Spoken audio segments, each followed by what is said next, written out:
আজকে শেয়ার করছি idli recipe. 3 cup আতপ চাল নিয়ে নিলাম, 1 কাপ বিউলির ডাল বা উড়দ ডাল নিলাম, ধুয়ে পরিষ্কার করে জল দিয়ে 7 থেকে 8 ঘন্টা ভিজিয়ে রেখেছিলাম। ডালটা জল ঝরিয়ে মিহি পেস্ট তৈরি করে নিয়েছি। এরপর চালের পেস্টটা তৈরি করব।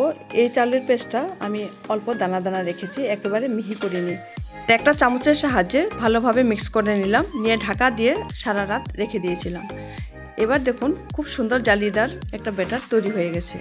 ইডলি তৈরি করব। এবারে ইডলির সাজগুলিতে রিফাইন তেল লাগিয়ে নিলাম, আধা চামচ নুন দিয়ে ব্যাটারটাকে খুব ভালোভাবে ফেটিয়ে নিয়েছি। এবার একটা হাতার সাহায্যে অল্প অল্প করে ব্যাটার দিয়ে দিলাম। এবার স্ট্যান্ডটাকে আটকে দিয়ে আগে থেকে জল দিয়ে গরম করা কুকারে এই স্ট্যান্ডটা বসিয়ে দিলাম। এবার ঢাকনাটা বন্ধ করে 15 মিনিট হাই ফ্লেমে রান্না করব। 15 মিনিট পর ইডলি তৈরি হয়ে গেছে। এবার ঠান্ডা করে একটা প্লেটে তুলে নিচ্ছি, আর এই গরম গরম ইডলির সাথে পরিবেশন করছি চাটনি আর সাম্বার।